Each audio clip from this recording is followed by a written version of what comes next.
Muy bien, queridos hermanos y hermanas, vamos a continuar nuestra exposición y comentario de este libro de los Hechos de los Apóstoles. Estamos ya llegando cerca ya del final, de su final, y naturalmente que vemos ahora ya toda una serie de acontecimientos bastante diferentes, en cierta manera, de los que habíamos visto en los tres primeros viajes del apóstol Pablo. Ya sabemos que él realiza 3 viajes independientes, separados por un breve espacio de tiempo. Los dos primeros viajes empiezan y terminan en la ciudad, la población de Antioquía, en Siria, y el tercer viaje, el último que hemos comentado, pues no termina en Antioquía, sino que el apóstol directamente emprende el viaje hacia Jerusalén. Tenía pues el apóstol una cierta urgencia, también porque él quería estar allí por la celebración del día de Pentecostés. Ese día, como sabéis, 50 días después de la celebración de la Pascua, por lo tanto ya prácticamente a principios del verano, y esa celebración de Pentecostés era muy importante para el pueblo judío. Se reunía allí una gran cantidad de personas que iban a poder participar directamente de las festividades religiosas, pero también unas ciertas festividades de alegría y de gozo, ya en vísperas de las cosechas, en vísperas de ver cómo la bendición del Señor les acompañaba, dándoles el sustento. No olvidemos que para el pueblo de Israel, particularmente, un pueblo que, claro, vivía de la agricultura y de la ganadería, pues el recibir las cosechas, el celebrar las primicias y todas esas cuestiones eran vitales, dependía su vida de ello, y daban gracias a Dios por ello. Por eso, como nosotros también, el Señor cuando nos enseña a orar, dice que oremos dando gracias por el pan nuestro de cada día. Pues indudablemente, viendo cómo las cosas están en el mundo, el hambre y la enfermedad y el desarraigo de las personas, pues hay que dar gracias cuando uno está libre de esas cosas. De manera que Pablo quería ir hacia Jerusalén y efectivamente, pues ya vimos el domingo pasado cómo empieza ese viaje, en parte andando, en parte en barco, y así se va acercando poco a poco. Y hoy, en el versículo 17, ya nos cuenta, y nos lo cuenta el autor del libro, aquel que escribió el libro, es decir, Lucas, nos cuenta, dice, fijaos, dice, cuando llegamos a Jerusalén, los hermanos nos recibieron cordialmente. El versículo 17 tenemos ahí. Es interesante, ¿verdad?, ver de una manera tan sencilla cómo la llegada a Jerusalén, lo primero que se dice de ella fue la cordial recepción que recibieron de los hermanos en Jerusalén. Naturalmente, había muchísimos hermanos en Jerusalén. No olvidemos que en Pentecostés habían habido miles de personas convertidas. En el anterior, en aquel Pentecostés, cuando los apóstoles, particularmente Pedro, después de la muerte y de la resurrección y de la ascensión del Señor, vino aquel gran Pentecostés, cuando toda la gente que allí estaba presente escucharon el mensaje. Y leemos que en estos primeros tiempos han habido conversiones en gran cantidad. De manera que Jerusalén era ya una ciudad que no podemos decir, desde luego no podemos decir mayoritariamente cristiana, ni mucho menos, pero en la cual había una presencia cristiana muy importante y también muy difícil, porque la hostilidad y la enemistad de los judíos tradicionalistas, de los judíos conservadores, de los judíos más integristas, pues eso hacía muy complicada la vida de los cristianos en Jerusalén. Todavía no ha ocurrido nada de lo que iba a ocurrir tiempo más tarde, de la gran diáspora, del momento en que tuvieron que huir de Jerusalén judíos y cristianos ante la amenaza y la realidad luego de la destrucción por las tropas romanas. Pero cuando el apóstol llega en este Pentecostés, en esta celebración, pues hay una gran cantidad de cristianos que tienen que vivir con mucho cuidado, de tal manera que no se provoque ninguna clase de conflicto con los judíos. Porque vamos a ver, el domingo que viene, veremos inmediatamente cómo a partir del versículo 27 tenemos un gran tumulto en Jerusalén. El apóstol se verá otra vez envuelto en una gran manifestación en contra del cristianismo y en contra de él. Pero hoy vamos a hablar de cómo esta visita, estos primeros momentos, el apóstol, en primer lugar, realiza pues, una serie de visitas. Por ejemplo, llegó a Jerusalén, fue recibido cordialmente de los hermanos. No sabemos concretamente a casa de quién fue. Los cristianos se reunían entonces en casas particulares. No había otra alternativa. Tenían que hacerlo, ¿no? Por supuesto, no tenían templos para ellos, no tenían lugares especiales. Tenían que hacerlo y hacerlo con mucho cuidado, con mucha reserva, porque aquel culto cristiano no estaba tolerado, en primer lugar, no estaba tolerado por los romanos. Ya os expliqué hace unos domingos que los romanos tenían una clasificación religiosa. Habían religiones legales o legalizadas y religiones ilegales, que no estaban toleradas. Y aunque se practicaban en algunas ciudades en el imperio, sin embargo, había que tener mucho cuidado. De manera que la fe cristiana, que primero era confundida con el mismo judaísmo, los judíos no la aceptaban y por eso los romanos mismos tampoco la aceptaban. Esto era normal en el sentido legal porque, digamos, se había desgajado, cada vez se estaba desgajando más el cristianismo del judaísmo y en consecuencia era necesario andar con mucho cuidado. Por lo tanto, Pablo fue recibido muy calurosamente, cordialmente, y al día siguiente dice que Pablo fue a visitar a Jacobo y se reunieron todos los ancianos. Pues fijaos que estos datos nos hacen pensar primero en la situación de la iglesia allí. Por ejemplo, aquí no hablamos, todavía no hemos llegado a ver nada, ni se menciona al apóstol Pedro. De momento no está aquí, pero está Jacobo. Y no olvidemos que cuando en Jerusalén se había reunido el Gran Concilio, el capítulo 15 de Hechos de los Apóstoles, para tratar la cuestión de la circuncisión, pues fue Jacobo quien realmente, digamos, dirigió y presidió aquella magna reunión.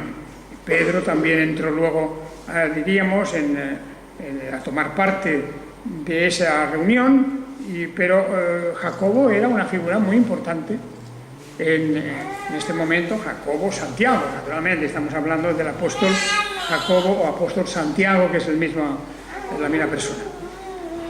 Todo esto nos hace ver, en primer lugar, que la iglesia, a pesar de ser una iglesia clandestina, pues ya tenía su organización,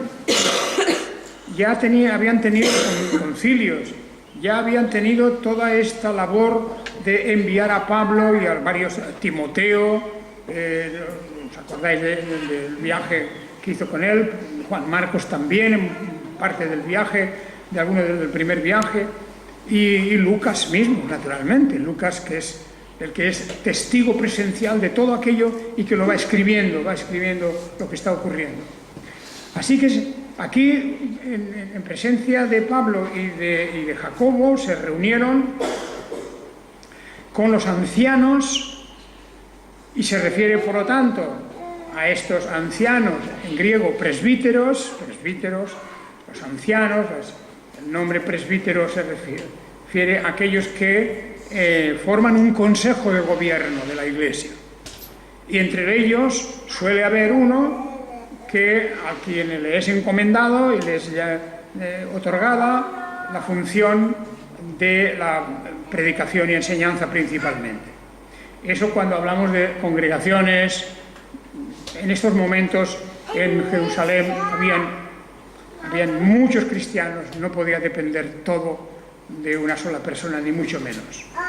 Pero bueno, ahí tenemos, como vemos, vamos viendo un poquito la estructura, cómo se va haciendo, cómo se va poco a poco organizando esta iglesia dentro de los límites que tienen y de los peligros que corren, como ya veremos el domingo que viene sobre todo. Aquí hay, como siempre, el apóstol da un informe, después dice el versículo 19, de saludarlos, les fue refiriendo una por una las cosas que Dios había hecho entre los gentiles por medio de su ministerio. Eso es Pablo, les está contando eso. Y ellos, al oírlo, glorificaron a Dios. Luego le dijeron, fijaos en el versículo 20, es interesante porque por supuesto todos recibieron bien la noticia de la conversión de los judíos. Y esto no es poco, porque en Jerusalén estaban los cristianos más conservadores de todos. Conservador quiero decir que, siendo cristianos como eran, habiendo dejado el judaísmo, sin embargo, como ya veremos, tenían todavía pues toda una serie diríamos, de reservas, tenían muchos aún una cierta duda sobre cómo se podía completamente abandonar el judaísmo y también cómo se podía aceptar a los judíos, a los gentiles. ¿Cómo se podía aceptar a los gentiles? Ese es un tema que aparece aquí, aparece en las cartas también, en las cartas de Pablo, quiero decir, y es uno de los principales problemas de este primer siglo del cristianismo. Y fijaos lo que ocurre aquí. Le dijeron, cuando oyeron que los gentiles habían sido admitidos dentro de la iglesia, una iglesia que al principio era 100% formada por judíos convertidos, pero que ya en este momento, por los viajes de Pablo, por las conversiones que habían habido, habían iglesias en donde los gentiles eran mayoría. Eran mayoría. Y estos gentiles vinieron por etapas diferentes. Primero eran los que los judíos llamaban los griegos, o los helenistas, los griegos, que eran gentiles que primero se habían hecho judíos, pero que luego al oír la predicación de la fe cristiana comprendieron que aquello era la perfección de todo el plan de Dios y se habían vuelto a ser entonces cristianos. Esos eran los primeros gentiles que habían entrado, que habían pasado pues primero por ser judíos. Y aquí ahora ellos, al oír que Pablo les contaba aquellas conversiones, glorificaron a Dios, dieron gracias y les dijeron A continuación, fijaos el versículo 20. Luego les dijeron, ya ves, hermano, cuántos millares hay entre los judíos que han creído. Millares, lo que os decía antes.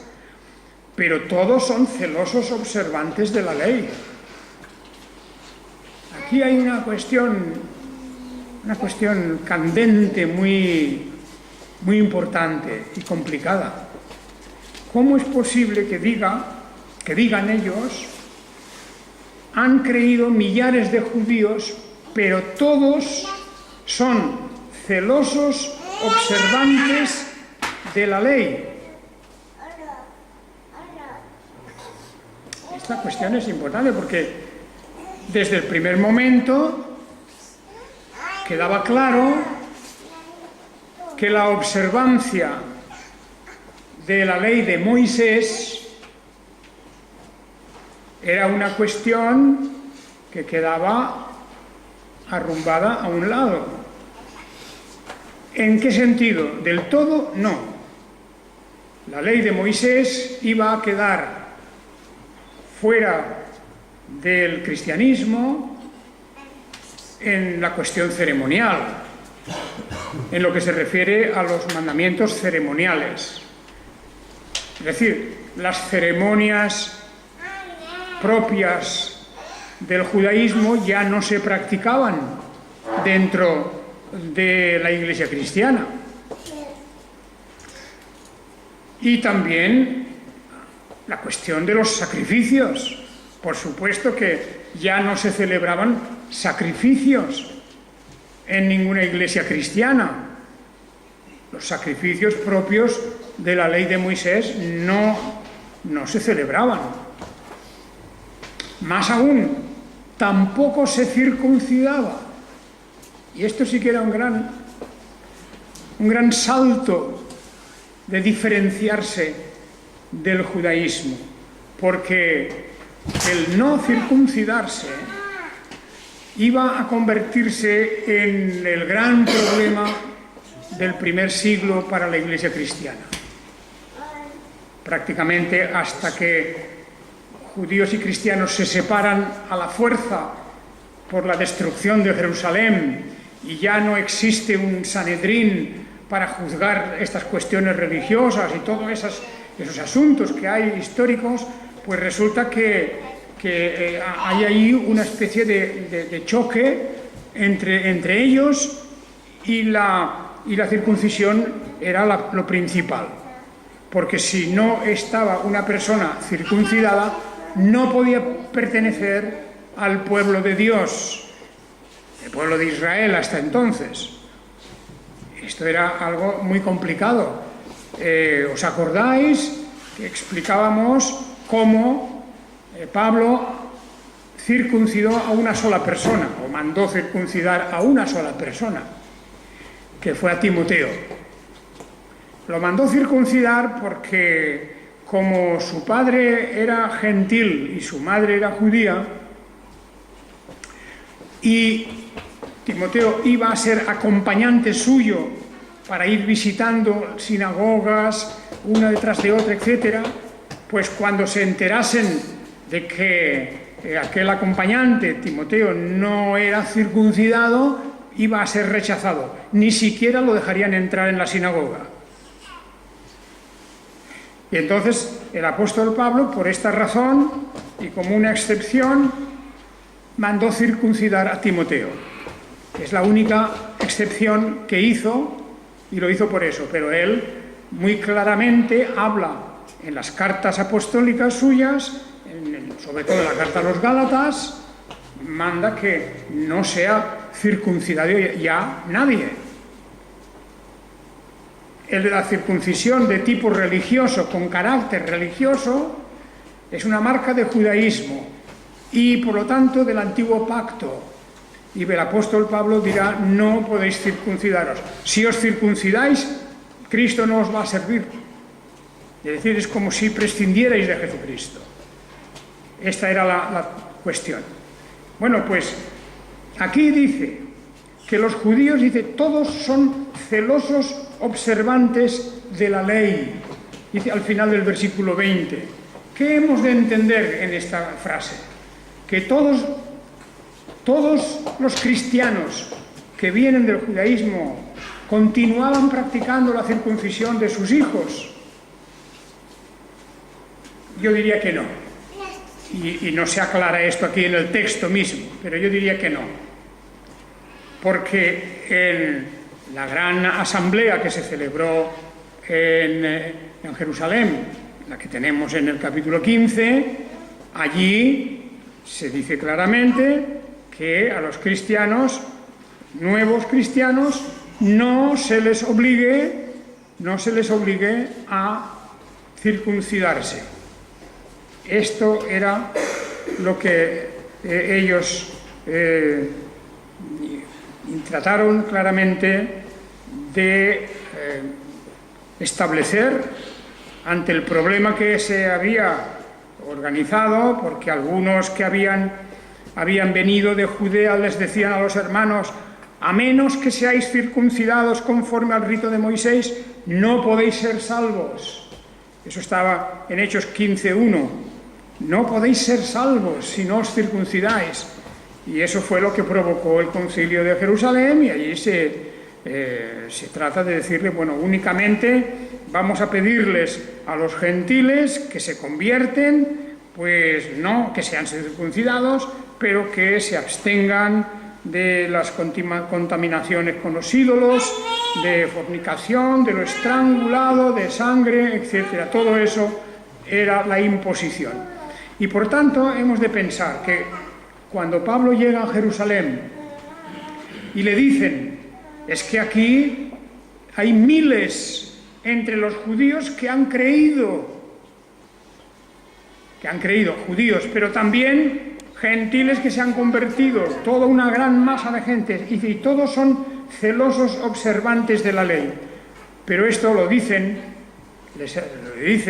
claramente, diciendo: hay una parte de la ley que no se puede continuar observando, no se puede cumplir, como los sacrificios, he dicho, pero también como la circuncisión. Y entonces dicen estos hermanos de Jerusalén, dice, les han informado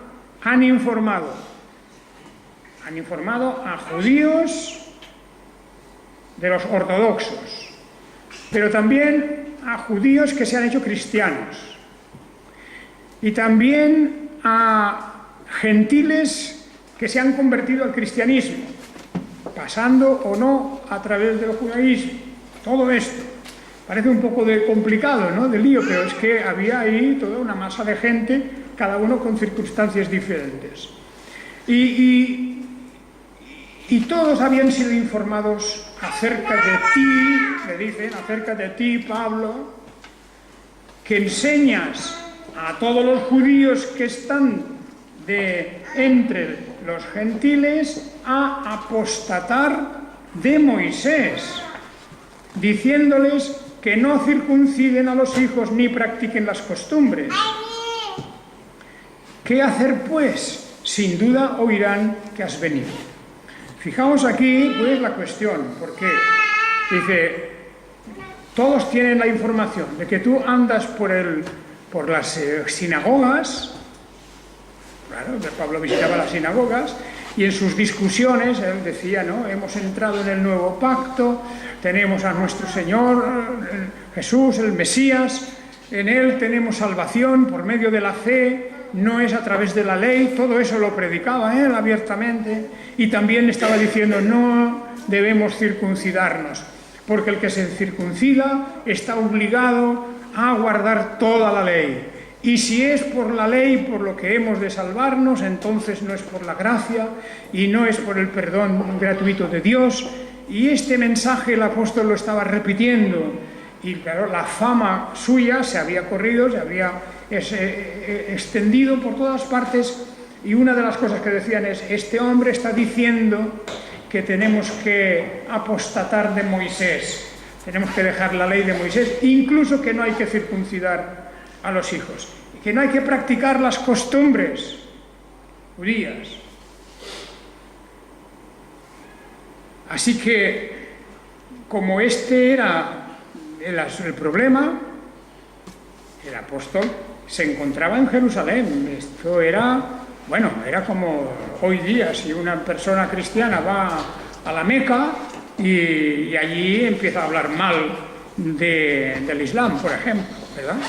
Claro, esto allí crearía una reacción, un estallido de violencia, como luego se produce aquí en Jerusalén, porque el próximo domingo hablaremos de lo que ocurre cuando el apóstol va al templo y lleva a unos, como dice ahora, a unos que van a hacer unos votos. Se produjo un estallido de violencia,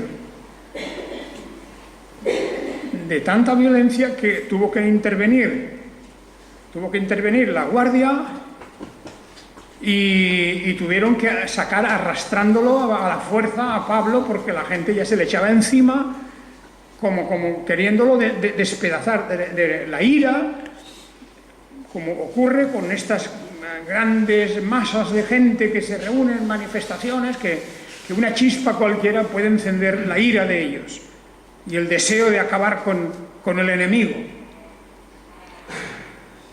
Pero no nos adelantemos, eso es lo que pasará. De momento, aquí los hermanos de Jerusalén, los ancianos, están pensando a ver cómo podemos evitar el problema, cómo podemos evitar la visita de Pablo. Les crea un problema enorme,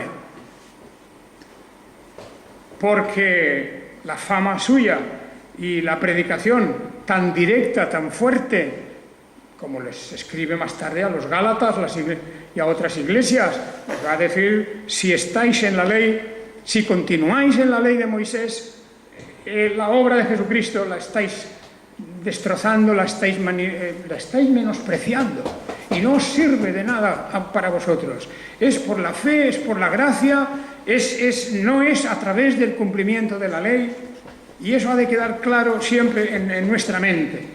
Y un cristiano, más aún en nuestro tiempo, no tenemos el problema con la ley de Moisés ya. Para nosotros no interfiere, aunque también hay muchos legalistas en las iglesias, aunque hay muchos que no lo dicen, pero que quieren imponer una nueva ley a veces. Eso hay que tener mucho cuidado siempre. Pero aquí el problema que se les venía encima era muy grande. Y entonces le dan un consejo. A ver qué os parece. Dice, por tanto, dice, versículo 23, por tanto sigue nuestro consejo. Tenemos 4 varones ligados con voto. Los votos en el Antiguo Testamento son, pues, diríamos, una acción por la cual una persona se compromete a algo ante Dios, a cumplirlo. Pueden ser cosas muy variadas. Puede ser, por ejemplo, pues, como veremos aquí, un voto de raparse el cabello, o al revés, un voto de no cortarse el cabello. ¿Os acordáis del nazareato, entre otras cosas? O un voto de no beber vino, o 1000 cosas. Se podían hacer votos, y lo importante no era hacer votos, sino cumplirlos. Una vez hecho, cumplirlo. Dios no te mira mejor o peor si haces votos o no haces votos. Pero si tú haces un voto y no lo cumples, entonces sí que hay una responsabilidad. No se puede jugar con eso. Y nosotros, como cristianos, hemos poco a poco, digamos, sustituido esa idea del voto, pero tenemos el dar la palabra, una palabra, o una promesa que hacemos a Dios, o una promesa que hacemos a un hermano o a cualquier persona. El Señor dice: vuestro sí sea sí, y vuestro no sea no. Esa es la idea que dentro del cristianismo, que conserva mucho de lo que eran los antiguos votos en el pueblo judío. Pero claro, aquí en Jerusalén, en este momento, pues hay unos hermanos cristianos que habían hecho unos votos conforme a la tradición judía. Y por lo tanto, fijaos cómo se lo explican. Tenemos 4 varones ligados con voto. Tenemos, dicen los ancianos, es decir, tenemos aquí en nuestra comunidad, la comunidad cristiana, la iglesia cristiana en Jerusalén, que están atados con voto. Dice, tómalos contigo, a Pablo, le encargan a Pablo, tómalos contigo, purifícate con ellos y paga sus gastos para que se rasuren la cabeza. O sea que se habían dejado el cabello largo. Se habían dejado el cabello largo. Y dice, purifícate, bueno, era porque antes de hacer una ceremonia como esta, pues tenían que hacer unos días de ayuno, de oración, de abstención de ciertas actividades. Por ejemplo, si eran casados no podían tener relación matrimonial. Todas estas cosas era el quedar en un estado, digamos, de pureza, se llamaba, ritualmente. Y cuando eso, entonces dice, tú paga los gastos, pues sí, porque había que hacer unas ofrendas, y al mismo tiempo, y seguramente el mismo hecho de rasurarse, pues también tendrían que pagar a alguien que lo hiciera. El caso es que le dicen, haz todo esto y entonces lo verán todos y entenderán que no hay nada de aquello que se dice de ti, de que vas contra la ley, porque tú habrás estado con estos hermanos y tú mismo habrás participado en la ceremonia de la ley y de esa manera pues ya se callarán las bocas en contra de ti. Porque tú también verán que tú mismo también sigues guardando la ley. Yo no sé qué os parece esta decisión de los ancianos en Jerusalén. Yo lo que creo es, personalmente, es de que estaban muy asustados. Y eso lo comprendo, porque luego lo que viene luego en este capítulo fue muy duro. Así que yo creo que estaban asustados, o que encontraron un camino así un poco entre medio. Porque el no hacer nada significaba que en cuanto Pablo pusiera los pies en la calle, se le iban a echar encima. De todos modos, esto que él hizo no sirvió de nada. No sirvió de nada porque igual se le echaron encima. Porque cuando se trata con una masa de gente enfurecida, no da tiempo a explicaciones, no da tiempo a argumentar, no da tiempo a explicarse, a justificar las cosas, no. Pero los ancianos pensaron, mira, haz esto, y no, en cuanto al tema de los gentiles que han creído, les hemos escrito que, según lo acordado, se abstengan de lo sacrificado a los ídolos, de sangre, de lo estrangulado, de fornicación. Pero tampoco habían dicho nada de la circuncisión. No habían dicho nada del tema de la circuncisión, que fue el tema que provocó la reunión en Jerusalén, de lo que llamamos el concilio de Jerusalén del capítulo 15. O sea que al leer este pasaje uno se queda un poco, yo diría, un poco confundido y un poco triste también, porque yo no veo aquí a estos hermanos ancianos de la iglesia en Jerusalén que tomen una decisión muy clara. Pues no se había decidido un poco antes en el mismo Jerusalén que la circuncisión no debía de practicarse y que solamente a los gentiles había que pedirles que se abstuvieran pues de toda una serie de acciones que se llaman fornicación en general, junto a las imágenes, etcétera, todo esto, y otras muchas prácticas, sobre todo de la alimentación, de la comida, y de la comida que contuviera sangre, o de la propia sangre, también como alimento. Todo eso había que dejar, pero no dicen nada de la circuncisión.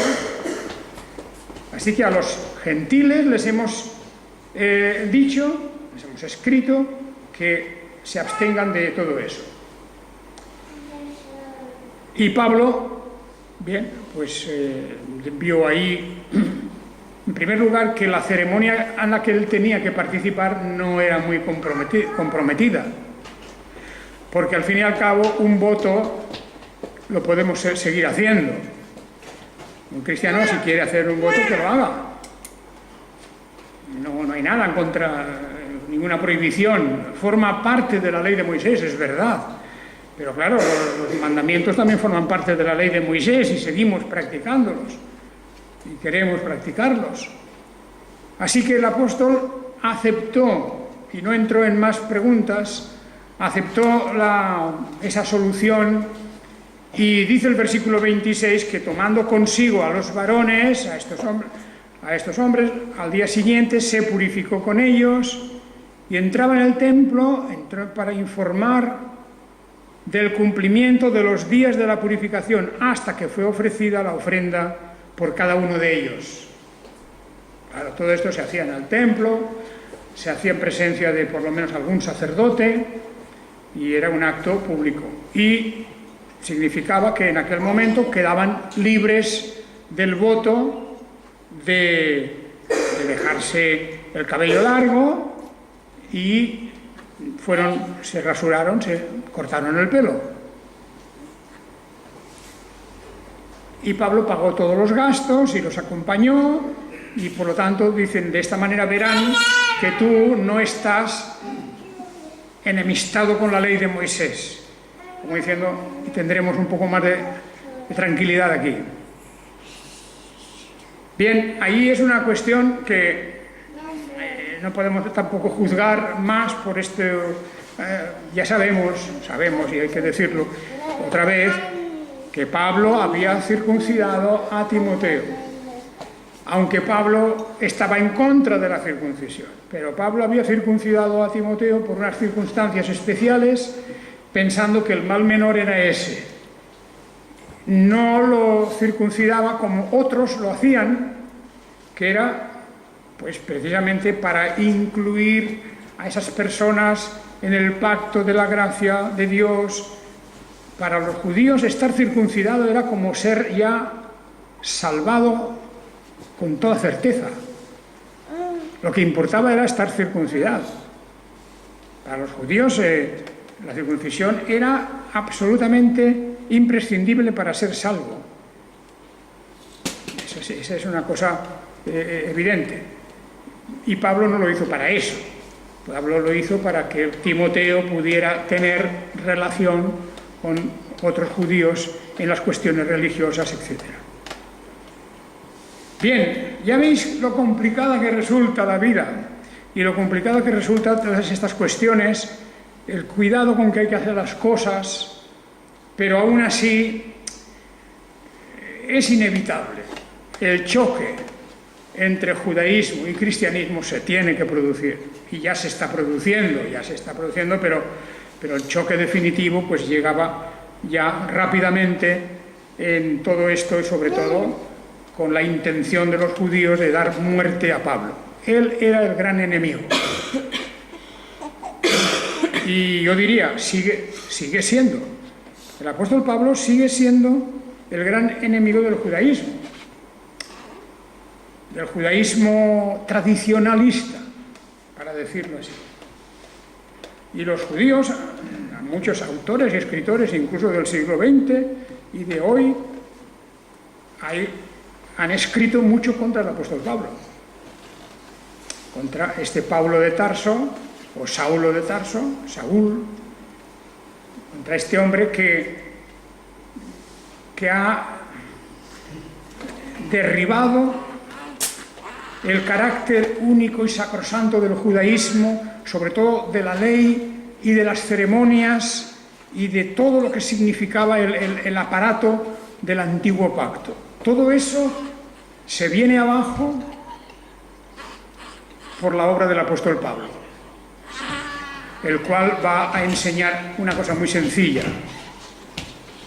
que somos salvos por la gracia de Dios, por medio de la fe, sin obras. sin las obras de la ley. Porque las obras de la ley, unas han sido definitivamente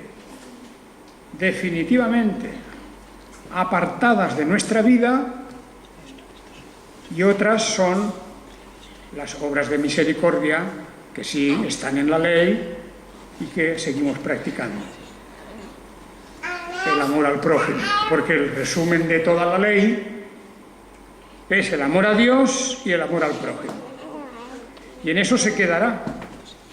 Y el apóstol Pablo dirá, todo lo demás ya pasó. Esa ley de Moisés ya pasó. Y si alguien quiere justificarse por la ley, comete una gran ofensa contra el Evangelio de Jesucristo, contra el mensaje del Jesucristo, quien dijo, el que cree en mí tiene vida eterna. Ese es el mensaje. Que el Señor os bendiga.